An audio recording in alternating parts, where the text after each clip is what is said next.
তুই তাড়াতাড়ি দেখ ওদিকে কেউ আসে নাকি। এই বাড়ির মালিক কিন্তু অনেক খারুস, বেটায় অনেক খারাপ, কিন্তু পাইলে আমাকে পিঠে ভর্তা বানাই দেব। এদিক নাই যা, আল্লাহ নাম দেওয়ালে ধুয়ে আমার মজা বেট হয়েছে কা নাম দে। এই যে গাছের নিচে আমি শুনছি হ্যাঁ সব স্বর্ণ গয়না ধান দৌলত লুকায় রাখছে। একটা লাডি খোঁজ লাডি কই পামু? তাসিরা লাডি আনস নাই? তোর নাম যে নিতে কইলাম লাঠি, কোন থেকে নিতাম করে? পিছে যে লাঠি রাখছিলাম ওটি তো বেচা নাকি? না কইয়া কেমনে বেচা লালি?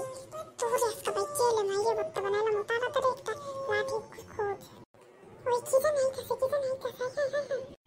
ওই কেডা আমার ঘরে ও আইছে? কেডা মাইরা কিন্তু ফেরালামু। কেডা আইছে আমার ঘরে? কেডা? আসসালামু আলাইকুম। আমরা এখানে যে সাফ করতে আসছিলাম, ঘাস সাফ করার জন্য আপনারা কল দিছিলেন। না তো, আমরা তো কোনো কলমল দিই নাই। আমাকে ঘাস তো সব সাফ করা কতদিন আগে সে তো মালি সাফ করে গেল। তাহলে মনে হয় আমরা ভুলে গেছি। আচ্ছা সরি, তাহলে আমরা যাই। আয় মন্টু আয়। দাঁড়ান, এমনি যাইতেছেন গা? হাই রে, দুইটা লাইছে আজকে মনে পার খাম। তোরে কইছিলাম যদি লাঠিটা তাড়াতাড়ি আনতাম তাহলে তাড়াতাড়ি যেতে পারতাম। আসছেন যখন বাথরুমটা পরিষ্কার করে দিয়ে যান।